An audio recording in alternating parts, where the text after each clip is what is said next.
And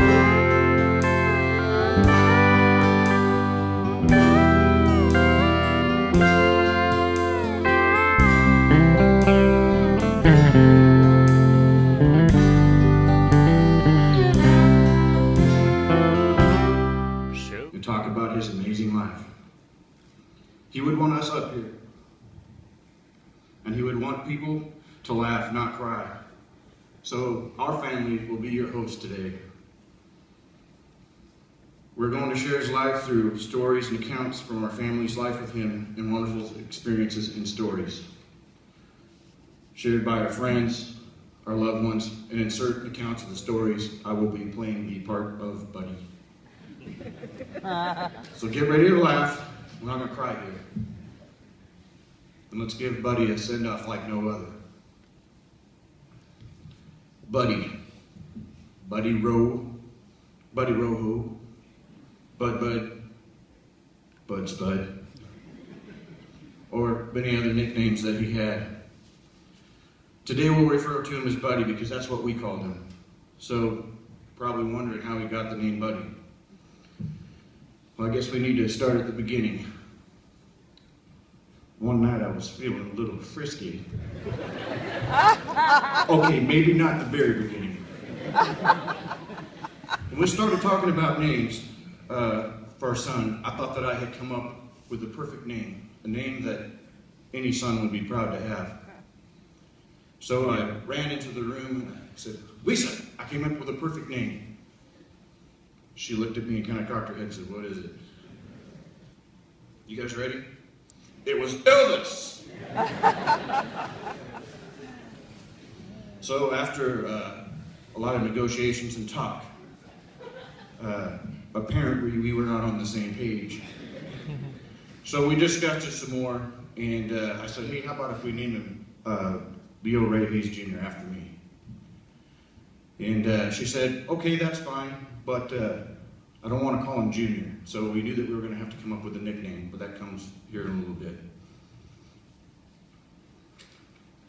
Pretty much after the Elvis thing, everything else was wide open. So. It was a sunny March day. It was St. Patrick's Day when we welcomed little Leo to the world. I'd have to be lying if I didn't say he just popped right out with a smile on his face. And it seemed like it was there for his whole life. It was the first moments that we held him and looked him in the eyes and said, "You're our little buddy." And that's how it was. A friend of ours, Billy Lawson in Tennessee, has best described Buddy's smile. One day he had stopped by the house, and me and Lisa were in the back of the house, and he knocked on the door. And Keisha saw that it was Billy, and Buddy was right beside her, and she ran in and she opened the door, and he said, "There stood Buddy grinning like a possum." And I think that's about the best description for his smile as we can have. Buddy was a pleasure to be around. He always had something funny to say, or a little dance, or maybe even a voice he came up with. Buddy liked to watch Disney movies when he was a kid. He must have watched Pinocchio so many times I thought that he was going to wear out the VHS. Over and over and over and over again he would play that movie. If he wasn't playing that movie, he was running around the house. "I got those strings on me, you got those strings on me." It was fun. He really liked movies. He liked doing lines from movies. So then when we moved back from Tennessee to Washington, we all loaded up. We had an 83 Camaro. We had 3 kids, a whole bunch of luggage, and 1 cat. I know that sounds like fun, but now add in a water pump that was leaking every time you stopped, and now you got an adventure. So we started heading back across the United States, and I believe it was somewhere in New Mexico. Shay had just had a healthy snack of Cheetos and orange soda. I remember looking back in the rearview mirror at her going, "She don't look so good." Shortly after that, I think it was Keisha said, "She's gonna blow! She's gonna blow!" And before we could get the car pulled over, she blew. So we all bailed out of the car. "Damage control, send the damage report." The back seat, "It's no good." "Keisha, tennis shoe, total loss. The cat even got in on the action. There was only one sole survivor that day of the Cheeto orange soda catastrophe. And it was little Buddy, and he was marching around the car. I got no puke on me, I got no puke on me.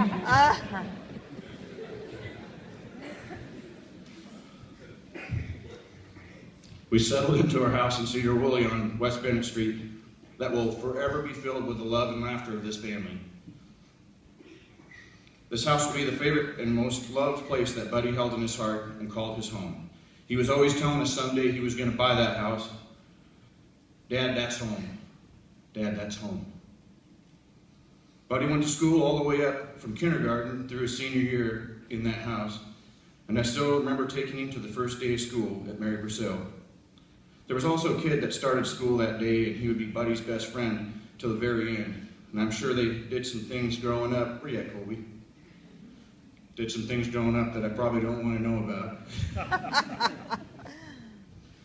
But he loved you like a brother, Colby, you know that. And also a great friend that he met a little bit later, Mr. Timmy Dills. And it seemed like before Buddy left for boot camp, you couldn't separate those three. Couldn't separate them at all. He loved you guys.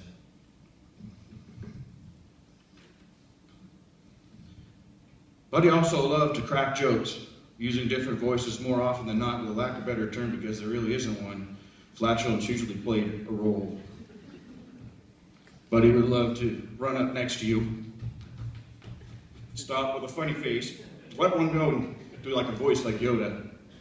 The horse is strong, this one. Run you must. And then he would run off. Thanks, Buddy, thanks. I remember one story of Buddy doing the dishes, and anybody that knew Buddy knew he hated doing the dishes. In fact, he would do anything to get out of the dishes. And the other thing is, it was funny, is that every time he said it's time to do the dishes, he'd use the bathroom. Every time. Go figure. So one time they're doing the dishes, and Buddy's deal is that he would try to pester his sisters so hard that finally they would give in and just say, get out of here, we'll do the dishes ourselves. This time they weren't letting in. They were not letting in at all. So Buddy came with round 2 of his attack in total annoyance, and he made Shay so mad that she finally couldn't take it anymore. Here's the wind-up, here's the pitch. Right in the ding-ding. Instead of coming to his mom and dad, Buddy always made the best of every situation. He grabbed his damaged region, jumped in the air, and with a perfect Irish accent said, "Me life flash before the eyes!" The fight was over, and they all laughed. After high school, Buddy joined the Navy, and he knew it would be hard to leave his friends and leave Cedar Woolley behind. But he also knew it was important to venture out and make his way in the world. I remember the day that he left for boot camp. He was so sad. It was the first time he'd ever been away from home. And he was pacing back and forth down the hall, and he was crying. And I didn't know what I could do for him. So I started thinking just a little bit. And I had remembered a Father's Day present that I had received about 3 years earlier. My children had spent hours and hours trying to pick the very perfect gift for me. And I thought, I should take this gift and I will place it in his bag. And when he gets down to the military enlistment hotel where he's at, he's going to open up his bag and he's going to go, he'll smile. It's going to be great.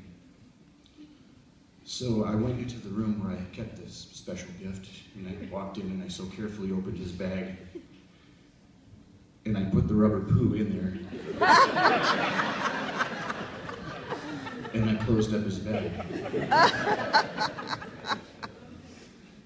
The end. Nope. So Buddy goes down to MEPS, and yes, he did open his bag, and he was so happy that I had given him this gift. he decided to re-gift. Upon leaving the hotel that morning, he placed that rubber poo on his pillow. Now, in Buddy's mind, he's thinking, they're going to come in, they're going to be shocked, and then they're going to go, oh, it's rubber poo. No. Housekeeping came in, saw that, jumped in the air, ran down to the manager. The manager called the military enlistment station. In comes Buddy, him and his accomplice. And as they sat there being interrogated by the chief, he said, I want to know who did the dastardly deed. Buddy trying to hold back laughter.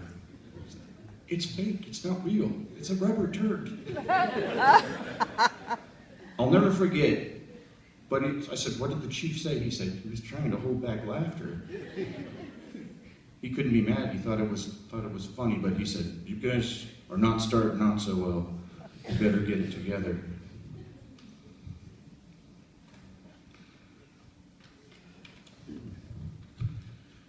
To make it a long story short, I never got my Father's Day present back, and Buddy is no longer welcome at the La Quinta SeaTac. After boot camp, Buddy was assigned to the USS Vicksburg and went on deployment. He got to see the world and visit many ports, always calling to tell about his new adventures and his new friends. He decided to strike for AD, which is an aviation machinist mate. He made third-class petty officer on his first time, and he loved working on helicopters. Buddy was then transferred to HSM 70, the Spartans. I would like to now ask Chief ADC Tim Miller, who was Buddy's leading chief petty officer in his squadron, to come up and share some memories of Petty Officer Third Class Leo Ray Hayes, Jr.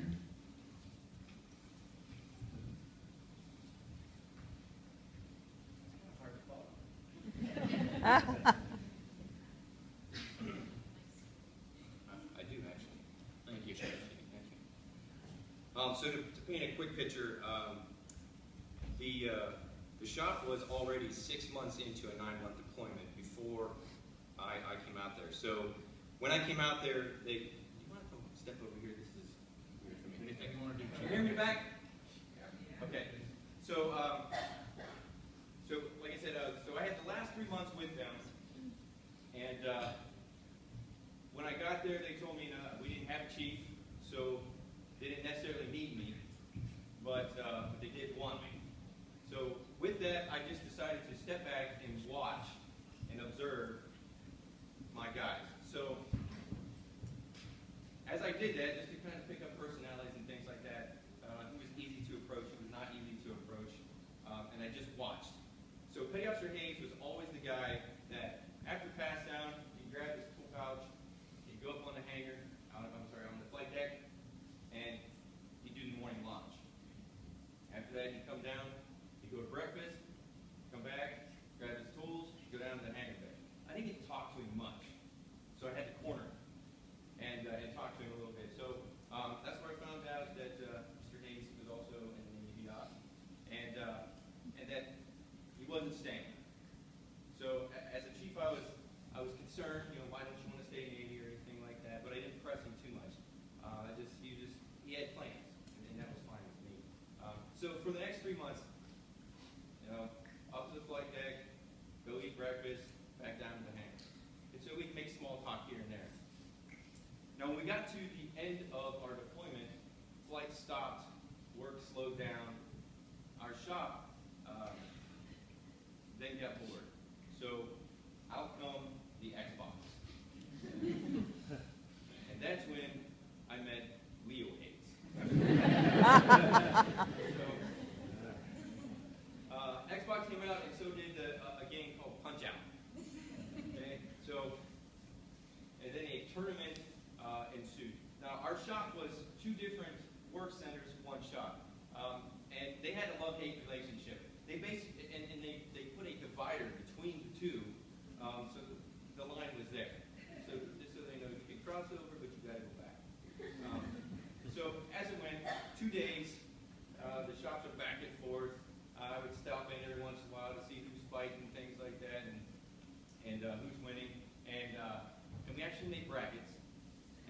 Leo kept coming in as our winner for the Mac Shop. I couldn't play favorites because I was both of their chiefs, but quietly as the ADC, I was like, come on guys, you know, gotta get these. So came down to the last day, and it's Leo and two other guys, right? So as the Mex, we all get together, and we're forming a plan for him. We're warming him up. We're getting him ready, and so then we came up with a fight name, which is another nickname that he came up with himself. So we put in the bracket our nickname for him, Snaggletooth Hayes. So in goes Snaggletooth, right? But when Leo is playing his game, he's constantly talking, and he's constantly getting in the other guy's head.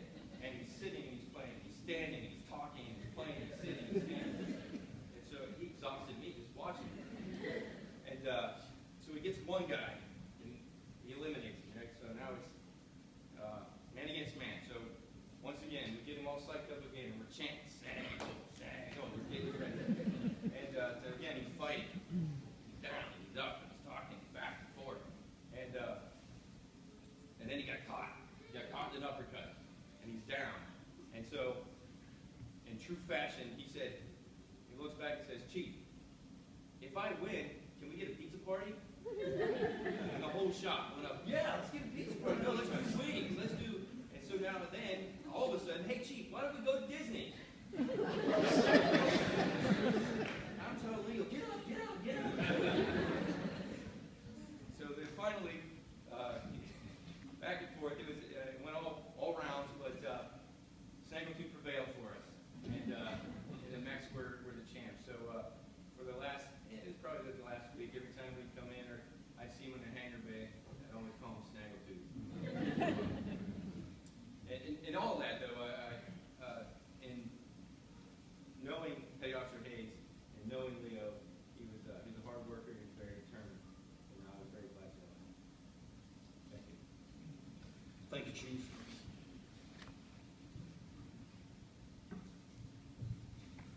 It's amazing.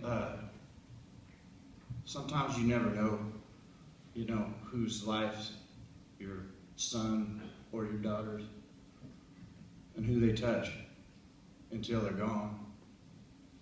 And the overwhelming response on Facebook and emails, and it's amazing. I remember Buddy would email me on the ship, and you guys might not know this, but he had a hard time at sea. It was really tough for him. And he would email me. He's like, Dad, I don't know how I'm going to do this. I just feel like I'm getting ready to blow. And I would send him a message back and try, look, buddy, one day at a time.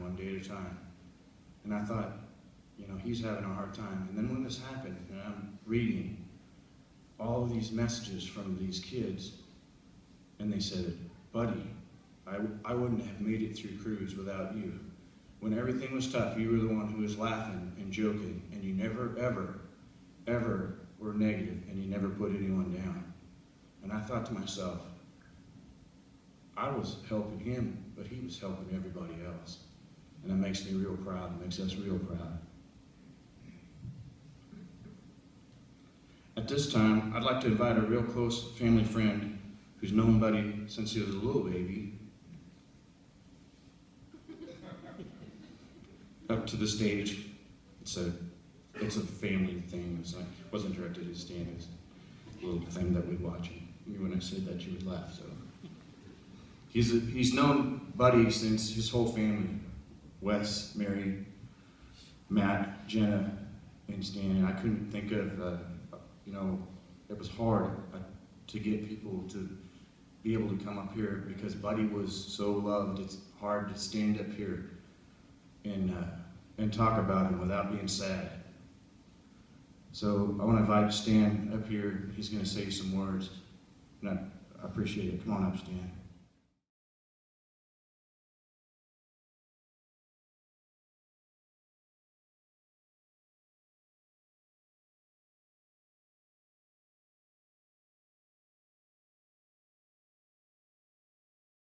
And then you cruise. And they don't compete, they just make your life fuller. And we came to meet the Hayes back however many years ago now, 20 years ago. And they moved in and into our lives, and us and them. And our life has been much, much richer for it. Just another layer of something that goes beyond friendship into just simply an extended family. And in all that, being able to share with them what they have as people and the strength they have as a family, and to allow them to make our family richer, and hopefully we contributed to theirs through the adhesive of humor, and to witness that humor prevail. And I think that's something I'm seeing coming out all the time here with the way this is even being presented today. Watching smiles on the ladies' faces and on Leo's face at a time where it's easy not to smile. But very important that I think we do. I think that's what we have to take with us here when we leave today. It's what I'm going to take at least. But I learned a lot about the circle of humor, the investment of it, putting it into your children and teaching them they can laugh. And they can laugh at themselves, and they can laugh at difficult situations that are there. And through laughter, change them. Buddy, not just Buddy, the girls, Lisa too. There was a time she didn't laugh as much, but she had to or died. Yes, indeed. And in any case, to watch that investment come full circle to where you reach the point where the people you were once giving the joy and the benefits of humor to turn around and then give it back to you. Wonderful. I remember some of the first pictures we have and some of the ones we've been digging out lately show Buddy in his diapers asleep in a little chair on our deck. And that picture has just kind of been with me a lot lately. I won't say haunted me, but it just was the first we knew him. And then the days of humor and the werewolf tricks we played on him and had him screaming, and the things we did to him, but we had fun. I heard that he still has nightmares in the Navy about werewolves. There was one time that he, outside on the trampoline, which was the trampoline, right? Trampoline. He came over and I cleared it with his dad, who was, "Get do it." And I went, okay. I had a werewolf mask, nasty one, great big fangs, you know. And I said, "Buddy, can you go out to the trampoline and bring that rag or something in?" And I said, and it was twilight time, and we lived by the woods, and he said, he was a little upset about that because he knew what lived out there. And so as he's going out, I said, do you remember this? I said, "Keep your eyes out. There's been werewolf activity in the woods." And he goes, "Okay." And they were real. And I mean, they were real, but it was his dad and me. The people he trusted. Stupid. And so I went in and got the werewolf mask on and a shirt, and he came out there and he was piddling around, and he turned around and I came up on him real fast. And he turned and he socked me as hard as he could. And then he ran in the house. And I went back in and changed. And he lived another day. And I came in and I said, "What's up, buddy?" He goes, "Oh, you were right there out there." I said, "What was it like?" And he goes, "He had green eyes and his teeth were this big." I said, "Well, you made it this time." And there's just two other stories, being that humor is our gift today. One has to do with, well, you brought up the Shea fighting and the kicking. And one day, Lisa was not there, so we could have some fun. And Shea and Buddy were going at it again, and they were that perfect age where he was the boy and a little stronger, but she was older, so they were at this perfect time. And you don't want to let that slip away.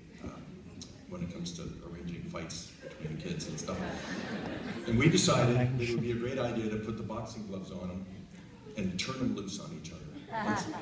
So we did, and they were ready, right?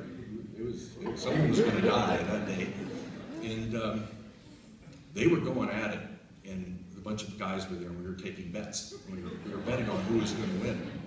It's not as bad as it sounded. It was really funny. It was kind of funny. But they were dead serious. They were, and Lisa ruins everything by coming down the driveway. And Leo goes, uh-oh. And she came out of that car not happy. She wasn't happy when she got there, right? But this did it. And she came flying out of the car. You have never, ever, swear to God, seen so many grown men run for their lives. Right?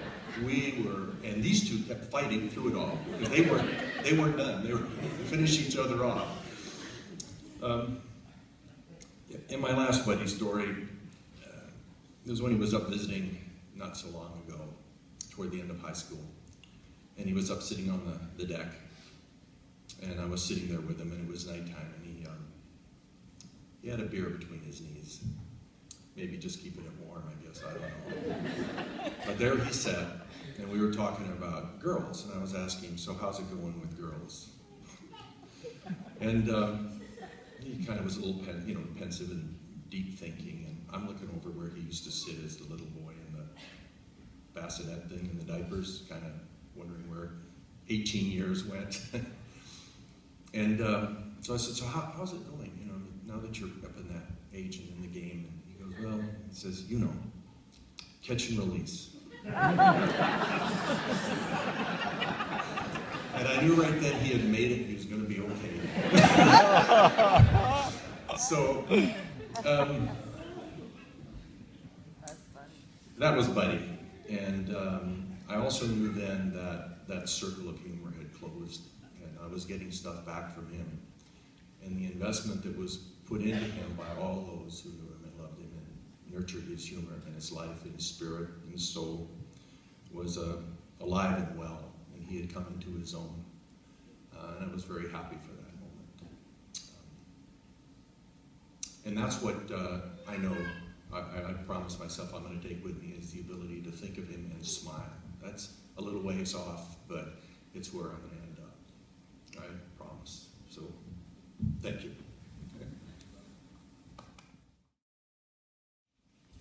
Like I said, it's always great to hear, a couple of those I was there for. The last one I wasn't. That was a good line when you used that. Colby, are you ready, buddy?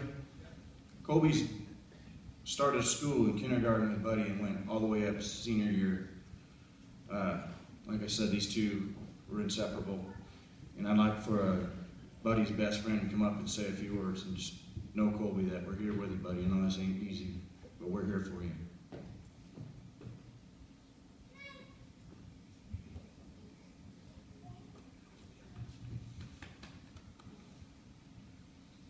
All right.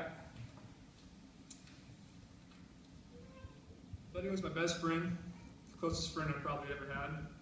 And this is a celebration of his life, so I just want to touch on a few memories that I was lucky enough to make with him. When I think of Buddy, picture him sitting in his truck, window down, probably squealing the tires somewhere, probably getting in trouble. I was probably sitting in the passenger seat, doing the same thing. When I think about him in his truck, I think about how it was impossible to go on Cook Road without Buddy passing a car on the shoulder of the highway. He would just laugh as I sat there, white knuckle, praying for it to be over. Or the time he decided to skip a school assembly, and the principal followed us, and he threw it in reverse and gunned it out of the parking lot. We got detention for that, but it was totally worth it. My favorite memory is the time we were at the Avalon Golf Course, and Buddy was moving a bunch of garbage to the trash bin in the back of his truck. He asked me to stop and get out and stomp it down for him, so I did. When I was in the back, he gunned it and did about 15 donuts in the parking lot. I was covered in trash and slime, and quite frankly a little pissed off. And all he could do was laugh. I was privileged to work with Buddy for a couple of years at the Avalon Golf Course. He used to come up and help me on his busy days, even though he was off the clock. That's just the kind of guy he was. One time, Leo and Tim Dills were racing golf carts, and Buddy drove his right through the newly landscaped flower beds. I thought for sure that would be his last day at the golf course. I have so many memories of Buddy. We were sitting in English class, probably close to the last week of senior year, just waiting for school to be over. He looked at me and asked me, "You want to skip and crawl out the window?" I told him, "You first." But he was about halfway out the window when the teacher caught him. And the whole class just died laughing when they seen his face. Every time my older brother would go on vacation, I would house sit, which meant that Buddy would become my roommate for a couple of weeks. We would drink and cause all kinds of mischief. I went to bed early one night, and Buddy and Tim decided they wanted to make a pizza. They left the oven on for about 24 hours and broke it. When I woke up, I spent about 3 hours on the phone trying to fix it. Of course, Buddy's response was, "It was a really good pizza." I shared so many amazing times with Buddy. I could probably stand up here all day and tell you about what a great guy he was. But all of you already know that. That's why you came here today. Buddy will always live in our hearts and minds. He will never be forgotten or replaced. And the hurt we have in our hearts will never go away. But I hope everyone takes a little bit of comfort knowing he now lives in an amazing place beyond your wildest imagination. He will never again feel sorrow nor pain. And when he awoke, he was greeted by the Lord himself. We will always miss you and love you, Buddy, until we meet again.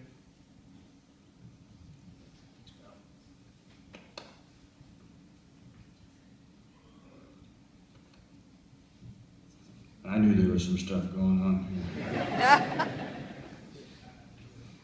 Hey, right now, I'd like to open the mic up.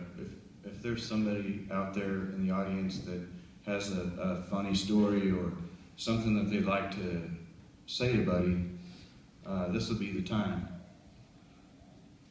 Just raise your hand if you want to do that.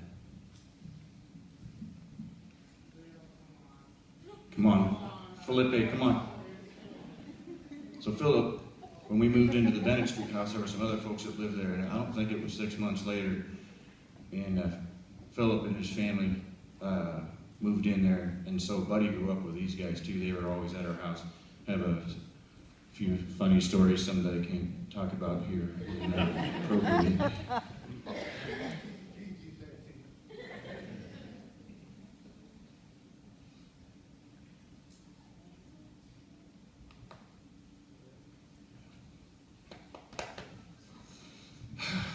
I felt wrong if I wouldn't come up here and say something about Buddy.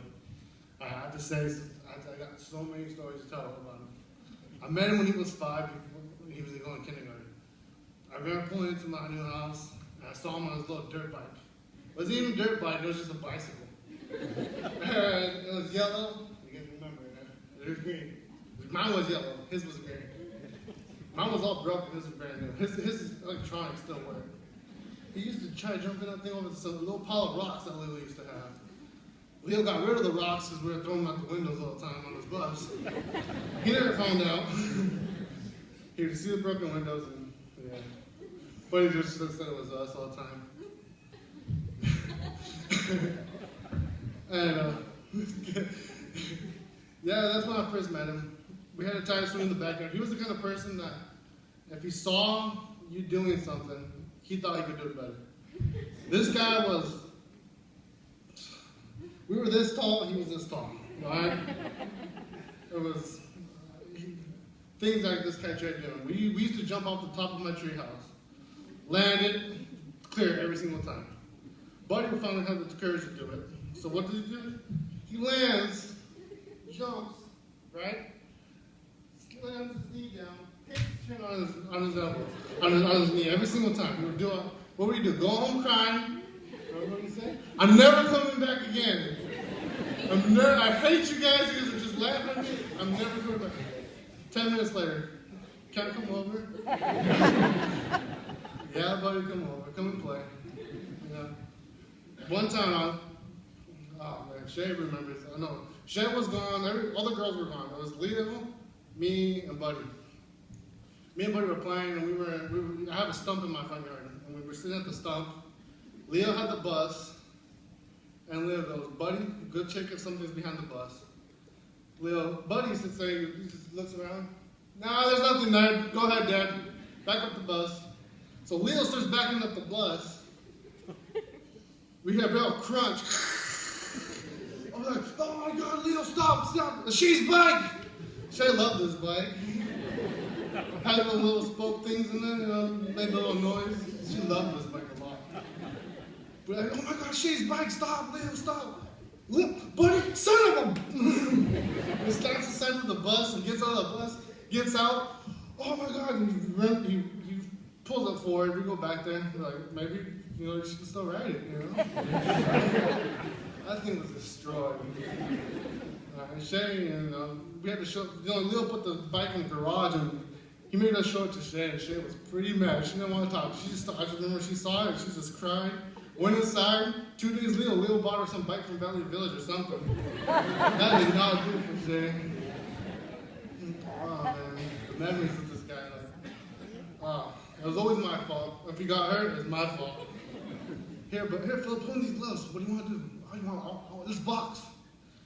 "Nah, buddy, I'm way bigger than you. No, this box. Come on. I promise. I'm gonna cry." That was his thing. When he was a little guy, he was tough. He was tough.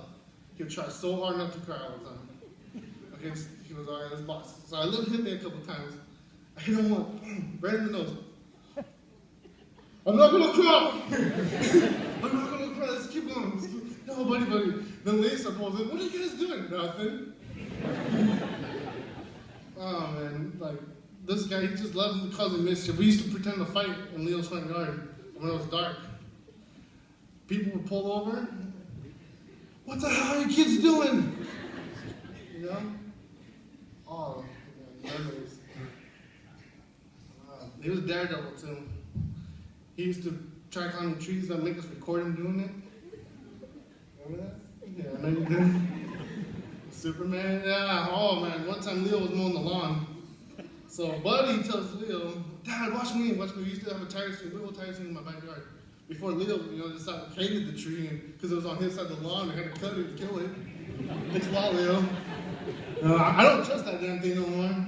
He cut down a limb and the whole tree died, but before that, we used to, the fun times, my friends could sit on it, we used to twist that thing up and we used to just twist around as fast as we can. We used to hang out from it like this. This thing was not safe.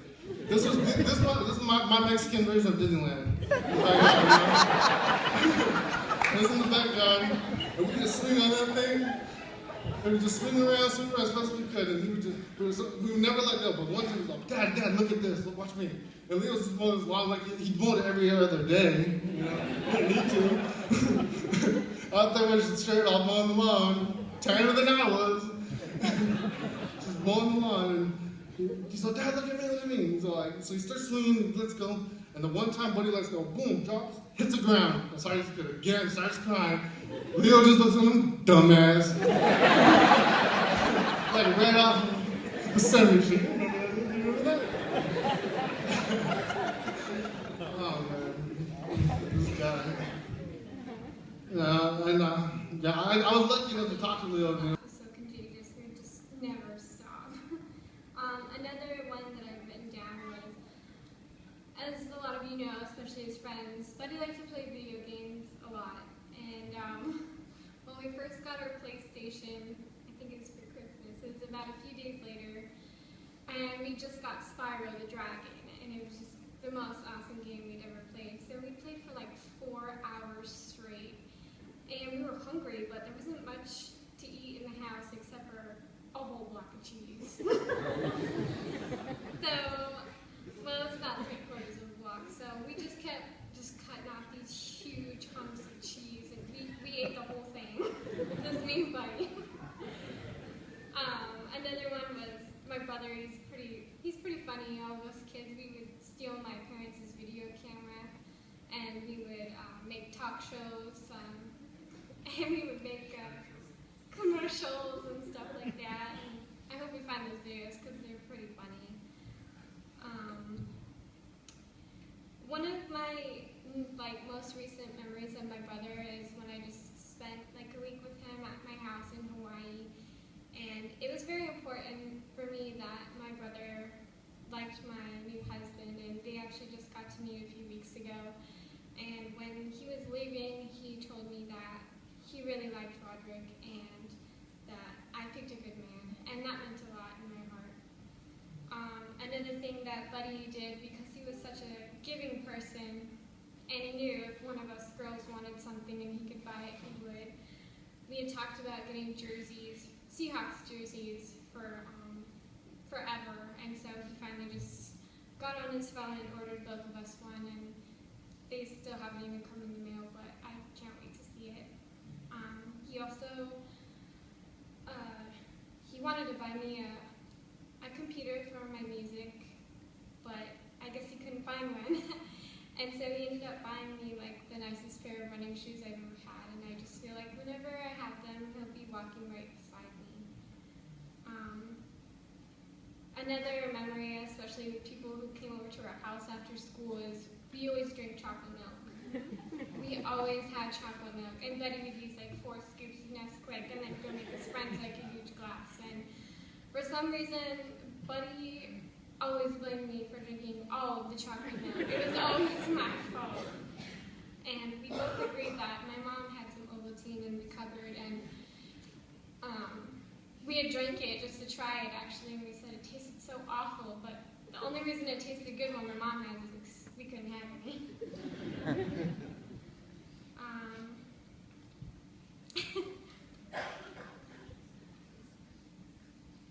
Another pretty fond memory I have of my brother is we were always like getting into trouble, and we wanted to play baseball in the house one day, but it wasn't with your classic baseball bat and ball. We used an umbrella and a boxing glove because that's what we had.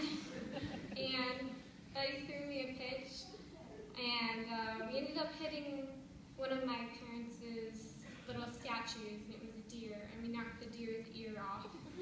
And we were so afraid to get in trouble. My brother was always so afraid to get in trouble, and we were so worried until our parents got home that whole day. And it's like, what are we going to do? What are we going to say? So we're like, Dad, Mom, we broke the deer ear. We're like, what? What's a deer ear? And then we showed them, and like, my dad says, we didn't even like that thing anyways. That was just a few memories I have written down. You want to go, Keish? Okay.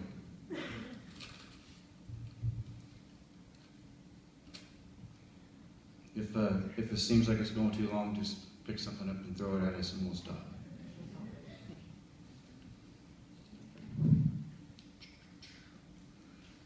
This is from his Aunt Pepper. One of my favorite times with Buddy was when he came home for a visit almost 2 years ago, and he spent all day at our house with his 3 little cousins, his sister Shay and his Aunt Pepper and Sarah. Code And once between again, what us kids would have known and done, but these are my memories. Riding his motorcycle. He always thought he was so fast and hitting baseballs over the house and bus, and being so proud of it. And his dimples were so damn deep. Waiting in his kindergarten line, we would line up at school, and every day I was on recess, and we'd wave to each other, or I'd go to his line and just give him a hug. All of his Hot Wheels were collectibles. I was always scratching or denting one. Walking to Morgan's to get hot cocos and going for my stash candy that I had, and it was always gone, and Buddy had eaten it. He would eat his entire pillowcase of candy in one night, and then for the next 2 weeks he'd bribe me and my sister for chores, and he'd never follow through with doing them. And we'd end up doing his chores too. being sent to our rooms and knocking back and forth on our closets, even though we were mad at each other. Jumping on the trampoline and playing the scare game, teaching him to scream like a boy instead of a girl. I pulled all of his baby teeth because he didn't want to do it. Playing on the swing, tire swing, and getting in trouble for the Superman. When we were allowed to say bad words for about an hour, and it went overboard. We got cut off. Wake up my little Susie and calling him Becky in the bathroom because he had to go to the bathroom with all of us girls.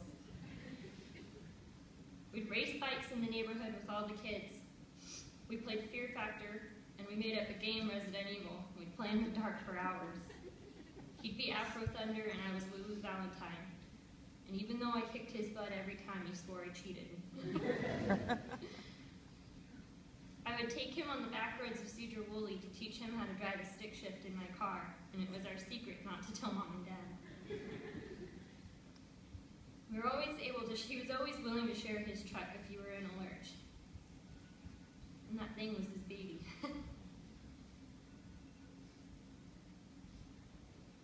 He would sing in the car. There was always some noise going on with him. And I hear those noises in my son, and I see his face in my son. And he's going to be with me forever for that. My last memory that's my favorite, that makes me laugh.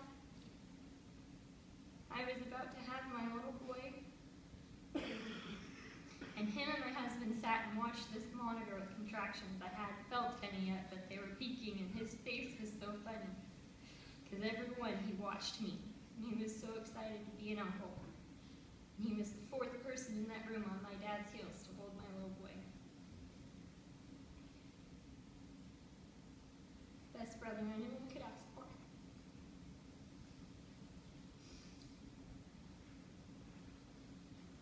Kind of says it all, doesn't it? Yep.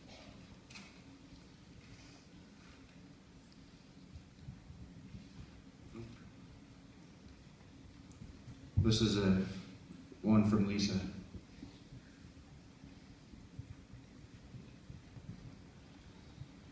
When Buddy was in 6th grade and went off to Camp Kyla, he was excited and nervous, like all the other kids. And as a mom, I was nervous too, but knew that he would have a lot of fun.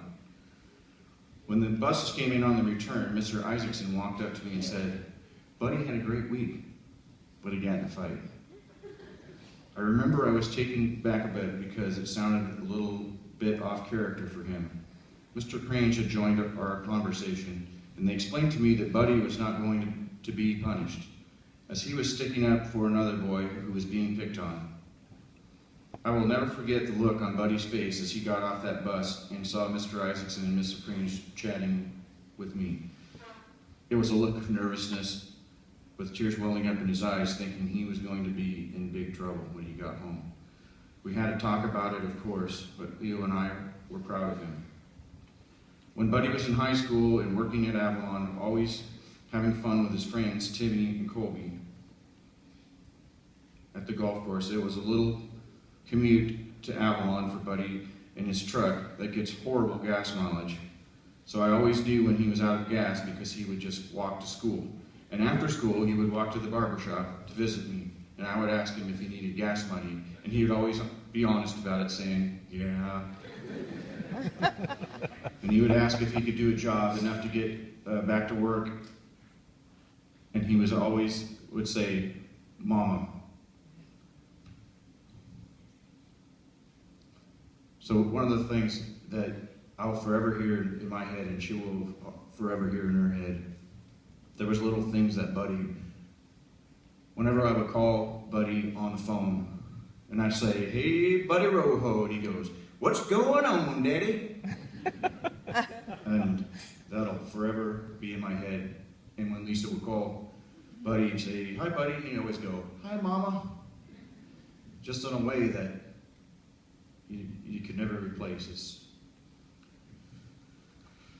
There was always an enduring tone in the way Buddy called her Mama, as if to say, "Hi, Mama, man, I love you." One of the things I will always miss most of his voice is simply saying, "Hi, Mama." Buddy had lots of friends in the Navy, and one in particular that we've kind of been in contact with since it was on his first ship, the USS Vicksburg. He wanted to say something, and they're out at sea, and he couldn't be here. So he wrote this for Buddy. The brothers from the Vicksburg all wish they could be here. Buddy was always the comic relief of the division, and everyone turned to him to support because he could always be there to lend an ear and advice.